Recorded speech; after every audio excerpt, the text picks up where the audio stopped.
¿Sabías que la mayoría de problemas que presentan los estudiantes a la hora de aprender se deben a vacíos en cuanto a conceptos básicos? Bueno, pues que no te ocurra lo mismo. Mi nombre es Cristian Vélez y les doy la bienvenida a UPS Academic, el canal donde el conocimiento cobra vida. Hoy les traemos un nuevo material elaborado por estudiantes como tú, referente a unos conceptos fundamentales para entender la estática.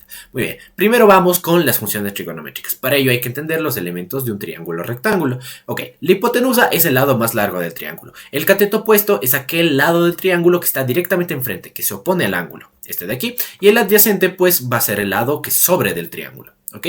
Ahora, esto depende del ángulo evaluado. Si evaluamos el ángulo de arriba, pues sería el lado que está directamente enfrente, en este caso este de abajo, y el adyacente pues el lado sobrante. La hipotenusa no cambia. Ok, ahora, con esto en mente vamos a ver seno, coseno y tangente, que son las funciones trigonométricas. Para ello, esta es la nomenclatura que vamos a trabajar. Sin embargo, les recomiendo aprendérselo de la siguiente forma. Tenemos seno va a ser coip, cateto opuesto sobre hipotenusa. Coseno, caip, cateto adyacente sobre hipotenusa. Y la tangente, Coca-Cola, cateto opuesto sobre cateto adyacente. Ok, ahora vamos a ver la relación de triángulos. Esto es especialmente útil cuando queremos encontrar algún lado de algún triángulo con respecto a otro que sí conozcamos, siempre y cuando sean semejantes. Y para que sean semejantes se debe cumplir estas condiciones. Primero, tres de sus lados deben ser proporcionales. Esto hace alusión a las relaciones del rectángulo rojo o el rectángulo azul. Cualquiera de las dos es válida. Practiquemos con unos valores. Tenemos un triángulo 3, 4, 5 y un triángulo un poco más grande de 6, 8 y 10. Ok, 4 para 8 es 0,5. 3 para 6 es 0,5 y 5 para 10 es 0,5. Se cumple. Sin embargo, también puede ser del rectángulo azul. 8 para 4 es igual a 2, 6 para 3 es igual a 2 y 10 para 5 es igual a 2. Se cumple, son proporcionales. Ok, ahora, otra condición es que tienen dos lados proporcionales y un ángulo igual. Tenemos el triángulo rojo y el azul. El rojo tiene el lado de 30 y el lado de 40. El azul también el lado de 30 y el lado de 40. Ambos son proporcionales, eso está claro. Sin embargo, la apertura entre ambos lados proporcionales no es la misma. Y debe ser igual esa apertura, es decir, ese ángulo, para que sean semejantes. Ok. Y la tercera condición hace alusión cuando presentan dos ángulos iguales. Cuando presentan dos ángulos iguales, básicamente todos sus ángulos son iguales. Puesto que si tenemos beta y alfa, pues el tercer ángulo va a ser la resta de 180 menos beta menos alfa, pues la suma de los ángulos internos de un triángulo es 180. Y si tenemos la misma condición para ambos triángulos, pues sus tres ángulos son iguales y por ende sus tres lados son proporcionales, regresando a la primera condición. Ok, ahora vamos a ver el ángulo de inclinación conservado. Si tenemos una línea inclinada, en este caso la azul, y esta genera un ángulo con respecto a la horizontal, pues en cualquier punto de esta línea inclinada, si se desprende una línea perpendicular, es decir, que forme 90 grados, pues esa nueva línea con respecto a la vertical forma el mismo ángulo que formaba la línea inclinada con respecto a la horizontal. Esto puede ser de forma inversa. Una línea inclinada forma un ángulo con respecto a la vertical y de esta línea inclinada se desprende una línea perpendicular y esta nueva línea genera un ángulo con respecto a la horizontal que es exactamente igual, que es congruente, es decir, de la misma proporción que el primer ángulo. Ok.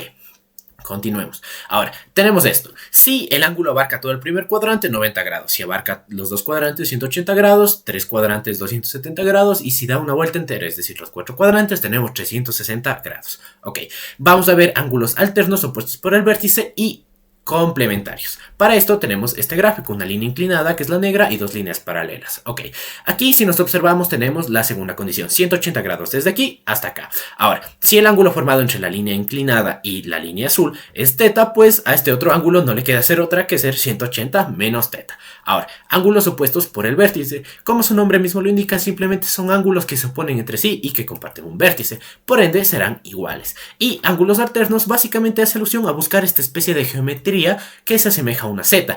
Este extremo de aquí de la Z es un ángulo y será el mismo al que el otro extremo del otro lado de la Z. ¿Ok? Esos son los ángulos alternos. Ok, ahora, componentes de una fuerza. Estas hacen alusión a la proyección de una fuerza tanto en los ejes horizontal o vertical. Esto generalmente. Un ejemplo de esto es cuando salimos a la calle y hace mucho sol. Nuestro cuerpo hace una proyección que sería nuestra sombra. Asimismo, se funcionan las componentes de una fuerza inclinada. Aquí tenemos el eje, los cuatro cuadrantes. Tenemos cuadrante 1, 2 y 3 y asimismo fuerzas 1, 2 y 3. Estos básicamente van a ser los cuatro casos en donde se puede presentar una fuerza inclinada. La fuerza 1 va hacia la derecha y hacia arriba, la fuerza 2 va hacia la izquierda y hacia arriba, la fuerza 3 va hacia la izquierda y hacia abajo y la fuerza 4 hacia la derecha y hacia abajo. Ahora, la dirección de las componentes pues no va a depender del cuadrante, sino de la punta de la flecha conocida como Z. Pues tenemos aquí una fuerza 5 que a pesar de estar en el primer cuadrante se asemeja bastante a la fuerza 3.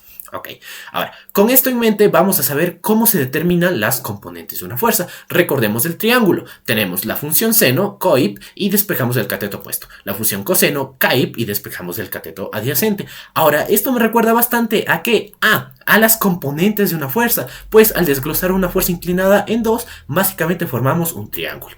Tal que tendremos el siguiente sistema. El triángulo tendrá una hipotenusa que corresponde a la fuerza, el cateto opuesto corresponderá a la componente en y el cateto adyacente corresponderá a la fuerza en X o la componente en X, y realizamos el mismo despeje, seno y coseno. De esta forma se determinan las componentes tanto en X como Y de una fuerza. Ok.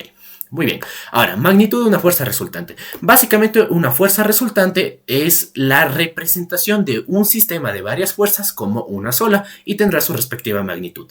Ok, la fuerza resultante se calcula con esta ecuación y su ángulo con la siguiente ecuación, la tangente inversa de las fuerzas en Y sobre las fuerzas en X. Esto de manera práctica en ejercicios tendremos sistemas de esta forma, básicamente componentes con elementos inclinados y sus respectivos ángulos de inclinación.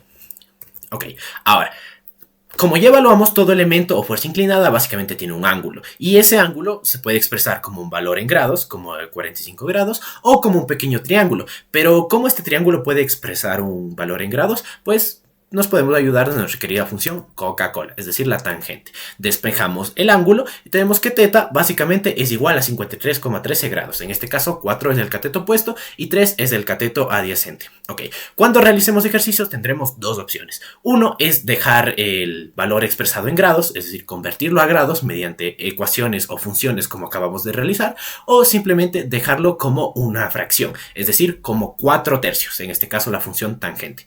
Muy bien, esto representaría la tangente del ángulo. Muy bien, ahora, eso ha sido todo. Les dejo un pequeño repaso para que practiquen y refuercen sus conocimientos. No olviden seguirnos en nuestras redes sociales, Facebook, Instagram y por supuesto en nuestro correo. Un saludo y hasta la próxima.